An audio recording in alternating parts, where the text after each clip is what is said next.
Assalamualaikum warahmatullahi wabarakatuh. Bismillahirrahmanirrahim. Rabbi shrah li sadri wa yassir li amri wahlul 'uqdatam min lisani yafqahu qawli. Allahumma shalli wa sallim wa barik ala sayyidina Maulana Muhammadin wa ala alihi wa sahbihi ajmain amma ba'du. Ketika manusia mengatakan mampu, sebenarnya ada sekian hal yang manusia itu tidak ikut melakukannya, tidak ikut menciptakannya. Misalnya kue nyupir, supirana enak, punya pengalaman. Tidak kecelakaan karena apa? Nyupir kue enak, mobilku normal. Mobilmu normal lah, wabrak mobil yang mabuk. Apa? Nah di sini ini manusia dituntut, diingatkan terus. Kamu itu butuh Allah, rahmat Allah itu yang melindungi kamu, bukan keahlian kamu, bukan kecakapan. Karena tanpa itu semua tidak bisa. Semuanya Allah. Ya, tapi manusia tadi, gara-gara misalnya tadi mobilnya normal, dia punya keahlian nyupir, terus mengklaim kalau keselamatan dia itu karena hati-hatinya dia, karena mobilnya normal. Padahal ada sekian catatan yang menjadikan dia selamat dan semuanya itu kudrahnya Allah Subhanahu wa taala. Misalnya gak ditabrak wong mabuk, gak ono gempa, gak ono bumi merekah. Misalnya kita pintar nyopir lah terus bumi memangap terus kita kecemplung nggak apa-apa. Kemudian daerah-daerah kayak ya rasa tak sebut no mari orang. Kira tahu muka siapa ya, mari tak sebut no mari ngeri. Intinya Indonesia aman, tapi kita tenang aja satunya aman kabeh ono sing aman. Ora usah kuwatir likuifaksi, ora usah kuwatir meteor jatuh, enggak ada potensi, no? Potensi semua. Sehingga ini sedikit saya ijazahkan. Suatu saat kata Rasulullah, saya yang Mu'ad melihat kamu hanya sejengkal di depan para ulama ketika nanti di akhirat. Terus Mu'ad tanya, Rasulullah tanya, kenapa kamu hanya satu jengkal dengan derajatnya para ulama ketika sowan Allah? Jawabnya Mu'ad, kamu punya amal apa? Jawabnya Mu'ad, ya Rasulullah, saya tidak pernah melangkahkan satu kaki, kecuali saya tidak pernah yakin apa bisa melangkahkan kaki yang satunya. Dan saya tidak pernah mengunyah satu makanan, kecuali saya juga tidak pernah yakin apa bisa menelannya. Dan saya tidak pernah bernafas satu nafas, kecuali saya tidak yakin apa bisa nafas berikutnya. Saking dia tergantung ta'aluk semuanya sama kudrahnya Allah Subhanahu wa taala. Kalau kita ini kan sok. Kalau makanan sudah di depannya kayak pasti bisa makan. Kalau dia sudah sehat jalan seakan-akan pasti bisa meneruskan. Padahal 0, sekian detik melaku dihantam mobil ya selesai. Misalnya stroke ya selesai dan bisa jalan. Sehingga para wali-walinya Allah itu orang yang filah gotin min lahadotagi, setiap kedipan dia, setiap perilaku dia itu hanya ta'aluk ambil Allah Subhanahu wa ta'ala. Itu yang disebut ya ayyuhan nasu antumul fuqara'u ila.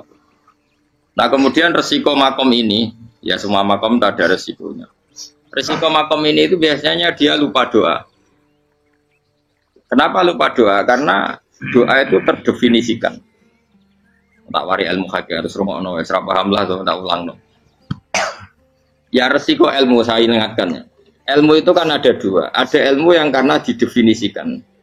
Dan itu akhirnya menjadi masalah. Sebenarnya ilmu itu tidak perlu definisi. Kedua ilmu yang kita rasakan. Misalnya gini, kalau sama saya tanya.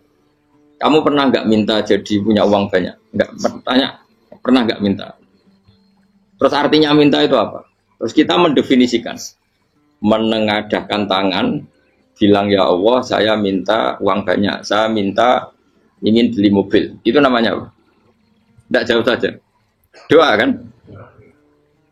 Itu kesalahan kita mendefinisikan doa itu, misalnya menengadahkan tangan dan memohon dan menyebutkan permohonannya itu terus disebut doa. Tapi kalau menurut Allah, sistem tubuh kamu yang menghendaki punya mobil, sistem tubuh kamu yang ingin punya uang banyak, reaksi tubuh kamu yang terhinakan karena ditagih orang atau butuh uang. Ini menurut Allah ya sudah kamu itu peminta-minta. Saya ulang lagi ya.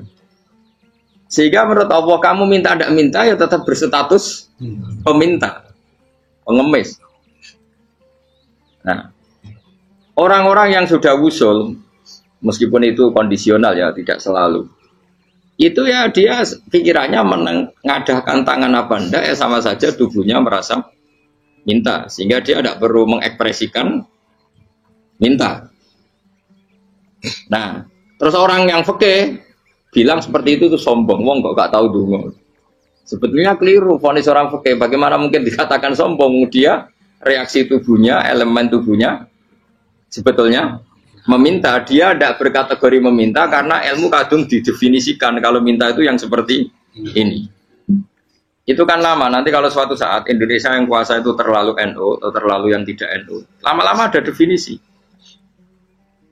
Misalnya yang dikatakan tahlilan itu apa? Ya bid'ah, Nabi tidak pernah tahlilan. Sahabat gak pernah nahlilin Nabi, malah nggak ngaji Nabi jadi tahlil. Mana nih tahlilan jalukno sepuro mayit, ngaji Nabi jalukno sepuro. Sehingga dengan tradisi itu tahlil itu masuk definisi bid'ah, karena nggak pernah dilakukan sahabat dan para tabi'in. Ya salahnya kamu definisikan. Tapi kalau udah kamu definisikan, sediarani tahlil, ya mau la ilaha illallah. Terus mungkinkah satu bacaan la ilaha illallah dilarang? Wong ra oleh maca kalimat tauhid. Jadi misalnya tahlil iku nafadno kalimat tauhid. Mau ketok orang ora iso dilarang tapi tahlil iku mitung dinane mayit kaya bodho. Sakane kriminal. Enak. Ya sudah seperti itu. Makanya banyak orang salah itu karena ilmu kadung didefinisikan. Nah, definisi itu sebenarnya tidak mengikat dalam banyak hal. Ini penting saya utarakan. Ya karena seperti itu. Makanya itu masalah-masalah besar antara kita dan firqah-firqah yang lain, masalah ahli sunnah, terus masalah yang lain-lain. Memang ya sudah seperti itu. Ya saya ulang lagi ya. Ketika Nabi Ibrahim mau dibakar Namrud, itu masyhur cerita itu. Dan kemudian jadi Nabi namanya Habib Syahid. Habib Syahid itu sebetulnya hanya ngutip Habib Abdul Haddad. Jadi syair itu sebenarnya ada di Diwanul Haddad. Apa? Diwanul Haddad. Diwanul Haddad itu syair-syair Abdul Haddad ketika beliau usul, beliau mukasyafah. Terus bagian dinyanyikan Habib Syahid terus jadi populer. Saya ulang lagi ya. Tubuh kita, misalnya kamu lapar, perut kamu kan mereaksi minta makan. Andaikan kamu itu Tuhan, kan kamu tahu bahwa perut kamu itu minta makan. Tanpa kita bilang, ya Allah saya minta makan, Allah tahu kalau reaksi tubuh kamu minta makan. Sehingga orang yang tidak minta pun asal makomnya makom yang ikror, mengakui kalau dia butuh, ya namanya sudah minta. Tapi fikih kadang mendefinisikan sing darane minta itu hanya madhep kiblat terus menengadakan tangan dan sebagainya. Ya sudah kita sebagai orang pengikut ya yang ikuti fikih, yang ikuti tasawuf sebetulnya itu definisi yang sepihak. Sehingga ketika Nabi Ibrahim mau dibakar Namrud, masyhur itu cerita itu. Beberapa hari mungkin bulan-bulan orang disuruh Namrud cari kayu sebanyak-banyaknya. Ketika kayu sudah terkumpul mungkin satu lapangan, Ibrahim mau dibakar. Pegawainya Namrud itu bingung caranya nguncalo Ibrahim. Mereka saking gedene napa? Api. Nak dincalo kok ado iku ratok tengah. Nak diparekno iku kepanasan. Masyhur. Terus setan zaman iku ora akeh dadi setan tenan. Saiki kan duplikate sakake dadi setan ra tau muncul. Wong duplikate wis napa? Akeh. Singkat cerita setan itu muncul pura-pura jadi manusia terus ditemukan manjanik. Manjanik ya semacam ketepil besar yang jadi mana ya dari kiai-kiai ketepil itu haram mergo penemune setan. Jadi ini tuh. Tapi nak manjanik penemune setan itu betul walhasil terus dibikinkan satu manjanik semacam ketepil besar terus Ibrahim dilemparkan ke api. Lewat apa? Ketepil tadi idenya siapa? Setan. Nah ketika di tengah api itu unik. Kata malaikat Jibril datang terus tanya sama Ibrahim, ya Ibrahim apa kamu butuh saya? Butuh. Alakah hajah apa kamu punya kebutuhan? Jawab Ibrahim lah, saya tidak punya kebutuhan. Amma ilaika fala, kalau ke kamu enggak. Karena kamu makhluk, apapun keren kamu Jibril tetap kamu makhluk. Amma ilaika fala. Enggak maksudnya butuh ke Allah nanti saya nyampaikan. Malah dinya Nabi Ibrahim, kalau Allah tidak usah kamu sampaikan ya sudah tahu. Gua be Jibril. Oh, aku itu ditekak kan. Ya saya ulang lagi, apa kamu punya kebutuhan? Alaka hajalah ama ilaika fala, kalau ke kamu ndak. Ndak maksudnya butuh ke Allah nanti saya sampaikan. Karena Jibril yang mentang-mentang dekat sama Allah dan tukang memberi informasi. Tapi kata Ibrahim, kalau ke Allah sih nggak perlu kamu, dia sudah tahu. Nah itu terjadi nazmannya Habib Abdul Haddad Masyhur itu apa? Hasbi min su'ali ilmuhu bihali. Jadi cukup ilmunya Allah itu menjadikan saya tidak perlu minta. Hasbi min su'ali ilmuhu bihali. Jadi ada kondisi tertentu yang para wali itu, saya ulang lagi, kondisi tertentu yang para wali itu ya tidak minta. Tapi kalau itu ditiru jenengan semua ini jadi keangkuhan. Kenapa? Wes ora ndonga tangane ditenangano, atine ora eling pangeran, kan akhirnya tak jaluk tenan itu. Jadi aja niru wali-wali. Nah, wali-wali itu kan misalnya tangannya tidak menengadah tapi semua sistem tubuhnya merasa butuh sama. Saya itu pernah gitu. Tapi itu kondisional dan saya juga ngulang tidak mesti bisa. Ketika saya umroh itu pernah saya ada satu kondisi itu doa ya di putaran pertama dos. Di putaran pertama saya berdoa ya agak banyak di multazam. Putaran kedua mau berdoa sudah tidak berani lagi. Sampai ke-7. Hari kedua ya tidak berani, hari ketiga tidak berani. Nah seperti itu tidak bisa dibuat-buat meskipun saya juga agak ingin. Tapi ya pas itu ya nggak bisa. Gara-gara itu korban kitab hikam, ya kitab hikam yang terkenal. Kitab hikam itu pernah cerita gini. Rubbama dallahum al-adab ala tarkit tolak. Terus di antara makalahnya itu wa inna ma yunabbahu man yajuzu alaihil ikhfal. Tapi kamu jangan niru dosa kan. Tapi jangan ingkar ilmu ini tambah dosa kowe. Jadi niru ya dosa, ingkar ya dosa. Jadi ada seorang wali kata hikam. Kadang-kadang seorang wali itu mau doa diulang itu sungkan. Kenapa? Yang perlu diingatkan tuh yang potensi lupa. Allah kan masih ingat doa kemarin. Loh itu gara-gara saya sebelum umroh itu mensinau kitab hikam itu agar berdua. Ya Allah. Sing tak dungani wingi ejek eling kok tak eling nomen. Jadi wa inna ma yunabbahu man yajuzu alil fal, yang bisa diingatkan hanya orang yang potensi lupa. Sementara Allah tidak akan. Tapi kan akhirnya dungane eling. Ya Allah kayak kemarin. Hari ketiga ya Allah kayak. Makanya menurut saya ilmunya orang hakikat itu juga ada sisi kriminalnya karena ya tadi. Tapi kamu ingkar ya keliru. Memang Allah nggak mungkin lupa, ngapain kamu ingatkan? Makanya menurut saya Allah itu memang terbaik, benar-benar Rahman Rahim. Mestinya nak Allah terbaik, itu ngomong bedino malah ngamuk.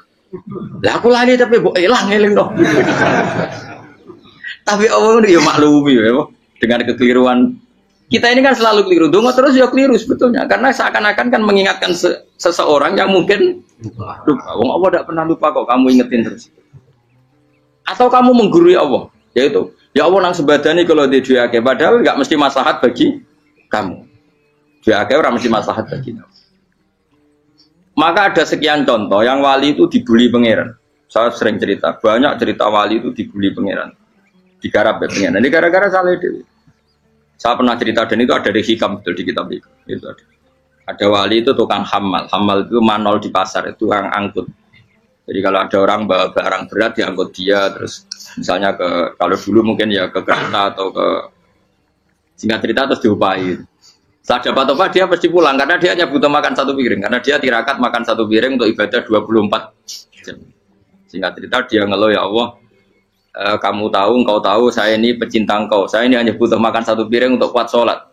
Tapi kenapa harus jadi juru manol? Berilah saya rezeki yang tanpa kerja. Nah, selang sekian hari dia dituduh maling, terus di penjara, terus dapat rezeki tanpa kerja. Dia ya Allah kenapa jadinya gini? Kan kamu minta rezeki tanpa kerja. Ya itu penjara itu rezeki tanpa kerja kan. Jadi Allah memperlakukan para walinya itu memang unik. Ya kadang dibully. Sehingga dalam cerita-cerita kenabian, kata Qadiyat itu, nggak ada orang yang sering dibully Allah kayak nabinya. Karena nabi itu orang yang dicintai Allah. Jika salah sedikit saja itu, cara pangeran itu, cara kampus itu digarap, pokoknya dipelonco, pokoknya salah sedikit. Misalnya begini, Nabi Yakub itu kan nabi. Dia mungkin nyon jauh nggak tersadar, nyembelih apa itu anak sapi itu di depan indukannya. Ya beliau mungkin spontan saja, Pak. Kalau kamu yang melakukan pasti tidak ada hukumannya karena Allah tidak pati peduli sama kamu, sudah lah. Artinya nggak peduli, salah pantas saya nggak jelas ya gitu. Tapi ini Nabi. Ketika itu terus idukannya sapi tadi, ya Allah, Yakub itu kekasihmu. Saya tidak berani sama dia karena dia kekasih. Tapi saya tetap menuntut keadilan. Dia harus merasakan susahnya dipisah dengan anak. Meskipun dia tidak nuntut rasanya roh anak sebelah, itu tidak ada se-ekstrim itu. Sapinya itu hanya nuntut, ya Allah, dia harus merasakan sakitnya terpisah dengan anak. Akhirnya Allah menciptakan Yakub mengalami terpisah dengan Nabi siapa? Itu kalau kata qadiyat, itu kalau yang melakukan tidak Nabi pasti nggak dibully Allah, dibiarin. Karena Nabi ini yang melakukan. Nah. Terus ini Nabi Yusuf lagi, mana rasa daftar wali berat. Nabi Yusuf itu di penjara itu karena terdolimi apa karena memang dia salah? Terdolimi. Dan ya Yusuf itu Nabi. Nabi Yusuf itu Nabi betul memang benar-benar. Meskipun ganteng dia Nabi. Syaratnya Nabi ganteng kira-kira mlebu. Nabi itu harus ganteng, enggak boleh. Nabi elek ora oleh. Karena Allah izin di kekasih kok kriting elek. Allah itu selera dadi. Kabeh Nabi mesti yang paling ganteng di kaumnya, yang paling nasab. Enggak boleh Nabi kok pesek, kriting, enggak boleh.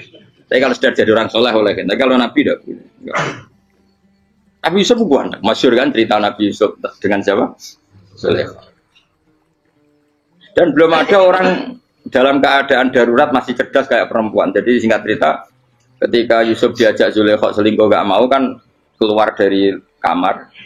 Dalalah kebetulan wa alfaya sayyidah rajal. Itu si Zulaikha tadi spontan langsung bilang, wahai suamiku, apa hukuman orang yang ingin menodai keluargamu? Itu wong wedok. Padahal dia agak terencana, dia pun gak bayangkan kepergok suaminya. Itu dalam keadaan kepergok itu masih cerdas. Suamiku, apa hukuman orang yang mau menyelingkuhi keluarga Anda? Singkat cerita suaminya murka, terus Yusuf di penjara, terdolimi. Ketika di penjara, kemudian Yusuf punya keahlian mentakwil apa? Mimpi. Kan tadi suaminya Zulaikha itu tidak sampai raja ya, kira-kira PM atau menteri. Raja itu punya mimpi yang bisa nakwil itu hanya Yusuf. Singkat cerita, terus utusan raja datang ke Yusuf dan takwilan Yusuf terbukti benar. Tapi Yusuf ini seorang nabi, seorang lagi Yusuf seorang nabi dia, tapi ya manusia. Bilang gini ke utusannya, coba bilangkan ke raja kamu, di penjara ini ada orang yang di penjara secara terzalimi, yaitu saya. Tolong laporkan ke majikan. Itu Allah tersinggungnya itu bukan main. Nabi kok lapor makhluk. Itu tersinggung. Nah, kowe kan gak piye. Kowe ngajono proposal ya ora piye. Wis pokoke Allah kowe ora piye. Wong sumpen swargane ya ora langsung wae ngono pokoke kira-kira kan sudah tidak perlu ditegur. Makanya fa'an sahu syaitanu dzikra rabbi fala bisa fi sijni bid'asin. Maka Allah mentakdirkan utusan raja tadi itu lupa melaporkan peristiwa Yusuf ke raja tadi. Sehingga raja enggak pernah dengar kalau ada orang di penjara karena Allah tersinggung. Wong kowe ku nabi kok lapore ambek penguasa. Ngono tok iku wis Allah tersinggung. Karena dia nabi, enggak boleh nabi lapor makhluk. Jadi Allah itu dengan nabi itu sangat-sangat sensitif. Sangat-sangat sensitif. Ya begitu. Terus kita terkenal, meskipun ini enggak ada di Quran, Nabi Musa. Nabi Musa itu pernah sakit gigi. Karena dia mentang-mentang kalimullah, orang yang sering komunikasi dengan Allah, minta ya Allah, tolong tunjukkan obat gigi saya itu apa. Dan ini sama Allah dikasih tahu. Kamu ngunyah suket ini, gitu. rumput ini kamu kunyah, nanti pasti sembuh. Karena resepnya dari Allah ya pasti mujarab, kan enggak ke dokter. Sehingga tidak dikunyah terus sembuh. Suatu saat dia sakit gigi lagi, enggak konsultasi lagi karena masih punya resep tadi, kopian apa? Resep. Dia datang nyari suket yang sama dikunyah tambah sakit. Tanya sama ya Allah ini kan resepnya yang sama, kenapa tambah sakit? Kata Yusuf, kata Allah, kamu itu kekasihku. Ora nak sing ngobati ku aku ra suket sembrono. Semenjak itu Yusuf Nabi Musa enggak pernah taruh resep lagi sudah. Andaikan tuh kamu, pasti Allah juga enggak tersinggung. Makanya kata qadiyat, kenapa para nabi sering ditegur itu bukan karena Allah murka. Nabi itu beda. Jadi kesalahan kecil atau apa-apa yang menurut kita ada salah itu untuk nabi salah. Makanya di ahli sunnah ada kaidah apa? Mimba bihasanatil abror sayyi'atul muqarrabin. Pernah dengar kayak apa? Mimba bihasanatil abror sayyi'atul muqarrabin. Sesuatu kalau dilakukan umumnya orang itu hasanah atau kebaikan, tapi kalau dilakukan para nabi itu salah. Karena apa ya? Saking dekatnya dengan Allah. Saya ulang lagi apa? Mimba bihasanatil abror sayyi'atul muqarrabin. Jadi nabi itu beda. Nah, para nabi itu orang-orang yang mengalami fikir yang doa resmi kayak siapa tadi? Definisi fikir ya sering. Kayak definisi orang tasawuf yang sering. Sehingga ketika Nabi berdoa ya memang secara disiplin ilmu yang namanya berdoa ya minta Allah dengan mengadakan tangan. Ketika enggak berdoa karena Nabi sadar Allah tidak perlu diingatkan lagi, pasti masih ingat. Gitu. Jadi dua-duanya benar terus. Makanya Nabi itu lam yazal fitaroki, Nabi itu selalu naik derajatnya.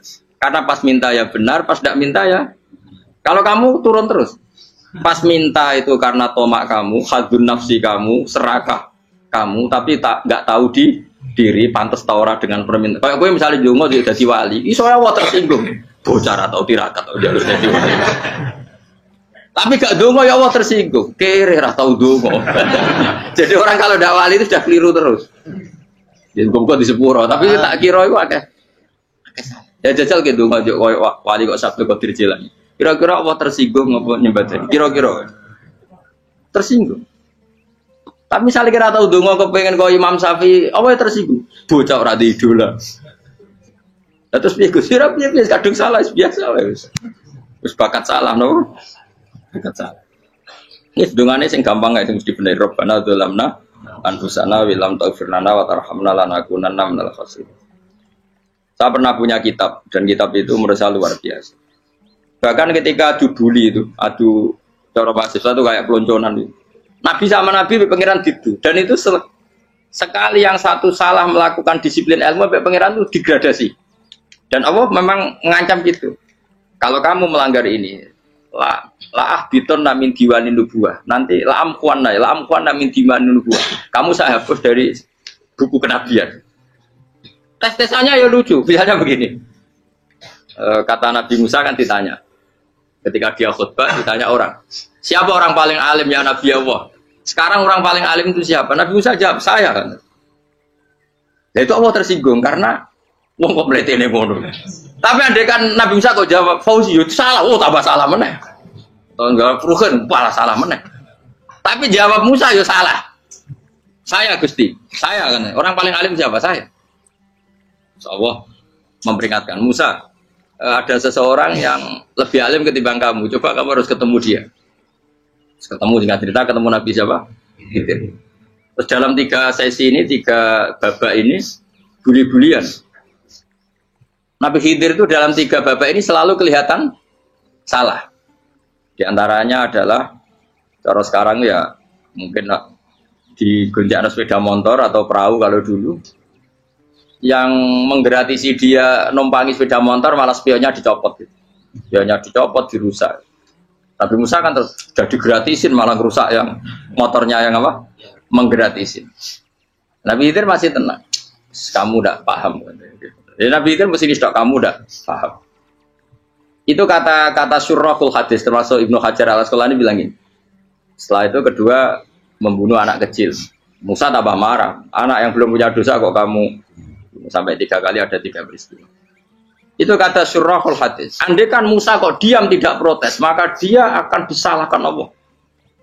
Karena dia berarti membiarkan kemungkaran di depan matanya tanpa reaksi. Jadi sebetulnya ketika Musa berontak itu Nabi Khidir, Nabi tenan gitu. Jadi itu kan unik. Tapi berontak itu disalahkan. Jadi angel sandi tes-tesan jadi Nabi itu ya angel. Misalnya kok Nabi Musa itu kayak model santri Jawa Timur. Nabi Khidir salah, nggih nderek mawon. Ya ora nabi jero barang mungkar. Menengae. Berarti yo nabi goblok ngono kira-kira. Makanya memang Musa harus konsisten seperti itu, harus demo terus.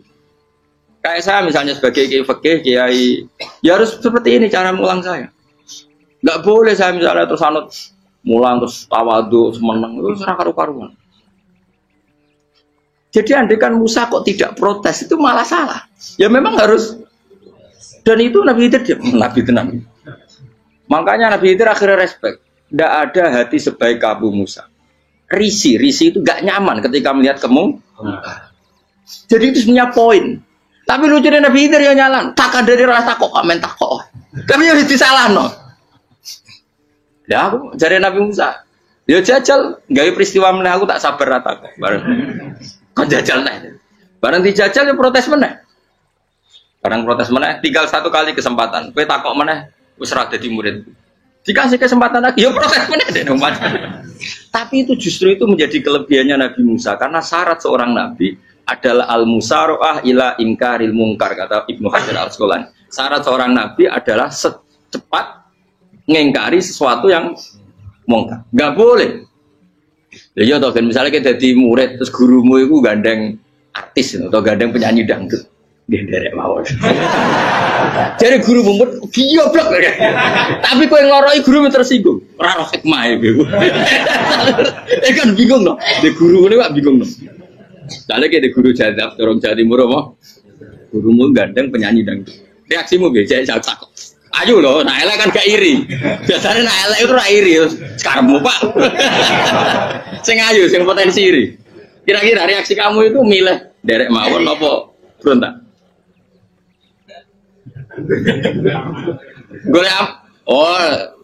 Nak gurumu wong alim, mesti nak pasti meneng. Muridku gila, gak sensitif. Roh barang mungkar dilakukan di depannya kok tidak reaksi, tidak protes, geblek tenan. Tapi lucunya guru mau nak protes ya, gak luwe akhlak gitu. Guru lagi senengnya kok ora oleh. Nah Nabi itu kan bully-bulian. Jadi Nabi Khidir dengan Nabi Musa itu tebak-tebak. Karena dua orang ini sama-sama kekasih Allah. Itu Nabi Musa justru barokahnya itu dia tidak pernah kelasmennya di bawah Nabi Khidir. Semua ulama sepakat kelasmennya Musa tetap di atas Nabi Khidir. Sehingga yang berlaku ya tetap ilmunya Nabi Musa bahwa membunuh anak kecil tidak boleh, merusak perahu milik orang lain tidak boleh. Karena Allah tetap lebih respect dengan ilmunya Nabi Musa. Nabi Khidir tetap ilmunya nggak dipakai, meskipun dia disebut hakikat. Karena ilmunya Nabi Khidir ngani ngoyo wong ape mutusno ngenteni nginceng loh mahfud. Lah sing iso iku sapa? Barang ra mungkin kok. Makanya Nabi Khidir terakhir menutup kalimatnya wa ma fa'altuhu an amri. Dzalika ta'wilu ma lam tasbi alaihi sob. Aku dhewe nglakoni ini ya ora roh, wis ditakdir nglakoni ngene wae. Dadi Nabi Khidir ya ora paham. Jadi wa ma fa'altu an amri itu terakhir kira-kira artinya saya sendiri tidak melakukan ini karena inspirasi saya sendiri atau keputusan saya sendiri. Tahu-tahu saya ditakdir melakukan. Karena pas itu Nabi Khidir disetting semuanya dengan ilmu hakikat. Yaitu bayi tadi memang kutiba kafiron. Kutiba kan apa? Kafiron. Memang dia nanti kalau umur nganti tua ditakdir mati kafir. Daripada mati kafir nanti ya sudah mati sekarang. Tapi nggak mungkin kan ada syariat daripada soben beling pateni kecil. Ora ono syariat, tetap ikut Nabi Musa. Makanya kata Ibnu Hajar Al-Asqalani itu uniknya Allah sama para wali-walinya. Wali ku klirullah itu tuh disenengi pengen. Terus pengenan nabi-nabi ini yo kecil-kecil yo panjenengan wong. Terus keempat kan. Tadi kan saya punya contoh 3, ini contoh keempat, ini terakhir. Akhirnya kok ilmu merah cukup tetap malah bingung enggak. Nabi itu minggat itu boleh enggak? Tanpa pamit, minggat itu pergi enggak pamit itu boleh enggak? Enggak boleh. Rasulullah meskipun kayak apa disakiti di Mekah itu enggak pernah minggat, enggak pernah hijrah. Saya ulang lagi, karena butuh izin. Tapi Allah pernah punya kekasih yaitu Nabi Yunus. Nabi siapa? Yunus. Itu Quran meredaksikan ya abako. Abako itu terjemahnya apa? Minggat. Kalau pergi itu dahaba. Tapi ini Allah meredaksikan itu abako. Abako itu ya minggat. Nabi Yunus itu dakwah di daerah Nainua. Ya, Nainua itu ya Babylon sana. Kampungnya namanya Nainua. Ya daerah Babylon. Babylon itu kalau di geografis modern ikut Irak. Ikut mana? Irak. Jadi Kufa, Basra, Babylon. Terus siapa itu yang ngalahkan pasukan Yahudi dulu itu Buktanasor, Hebuket, Nazir itu ikut mana? Babylon apa? Babylon. Bama unzila alal malaka ini di Babila Harut Amar. Makanya kalau ulama-ulama melihat Irak kacau sampai sekarang itu tidak kaget. Irak itu ardun mal'una kalau di kitab-kitab. Bumi yang memang sudah terlaknati mulai dulu. Sehingga ketika ada kasus Saddam Hussein sekarang itu ulama tidak kaget. Zaman Rasulullah Sugeng itu Irak itu termasuk sudah bumi yang guna ka'azala. Jadi di sana pasti banyak fitnah. Fitnah pertama yang dicatat sejarah adalah Mautul Hussein. Apa? Kabudutnya Sayyid siapa? Hussein di Karbala. Era Imam Syafi'i adalah zaman mifnah. Ulama dibantai karena dipaksa mengatakan Quran apa? Makhluk. Terus konflik-konflik sampai era Saddam Hussein terus era sekarang jadi. Nah kita ini ulama sebenarnya tahu tarikh itu. Tapi di era modern kan dianalisis karena campur tangan ini itu ya sudah lah. Sebab goblok pun daripada ngebantah-bantah olahraga. Ibu goblok, ibu pinter. Sekarang kan analisisnya kan, wah ini ada campur tangan pihak ketiga diciptakan nih saunu ini. Ya kalau intelijen harus ngomong seperti itu. Kalau kita seperti ulama memang dari dulu dicap Nabi hunalika az-zalasil wal fitan. Saya teruskan. Nabi Yunus itu dakwai kaumnya itu lama sekali dan tidak iman. Nah semua nabi kalau kaumnya tidak iman itu diberi hak Allah ngancam akan adanya adab apa? Ngancam akan adanya adab. Nabi Yunus ngomong gitu terusin. Nanti kalau kamu tidak iman itu pasti kena adab. Anggap saja dia ngancam gitu sudah berbulan-bulan. Singkat cerita, adab baru tinggal 3 hari lagi. Ayo nang iman, tinggal 3 hari lagi. Ya kira-kira dia ngomong misalnya Ahad, berarti Ahad, Senin, Selasa. Atau kamu milih Selasa, ya Rabu, Kamis. Singkat cerita Ahad itu dia gak kuat. Wah semuanya kurang telung dino kaumku tetap orang iman. Mangkel asal, minggat deh. Mau ingat ya, jadi mau minggat kan gak punya tujuan. So asal pergi jauh saja. Ada perahu, sekenanya dia naik saja. Namanya minggat nih. Kalau bawa bekal terencana, bawa visa paspor kan plesir namanya. Jadi minggat tuh ya gak, ya sekenanya gak persiapan. Singkat cerita sampai ikut perahu nelayan tadi terus zaman itu ya ada mitos kalau ada gelombang yang nggak wajar pasti ada orang minggat. Terus ditanya siapa yang minggat Nabi Yunus kan orangnya jujur saya katanya. Ya sudah yang minggat harus dicemplung gitu. Ya, terus ada yang agak baik ya jangan gitulah. Ini kan kita semua butuh selamat. Judi dulu. Terus judi satu lagi ketemu Yunus. Coba mungkin salah udahnya judi lagi ketemu sampai 3 kali ya ketemu Yunus. Makanya fasahama fakana minal mudhadis yuji dia kalah kemudian tenggelam. Fal taqamahul khutu wa huwa mulim. Terus dia diuntal ditelan oleh ikan nun. Di situ ikan nun digambarkan saking besarnya itu. Dan ini uniknya Allah sama kekasihnya.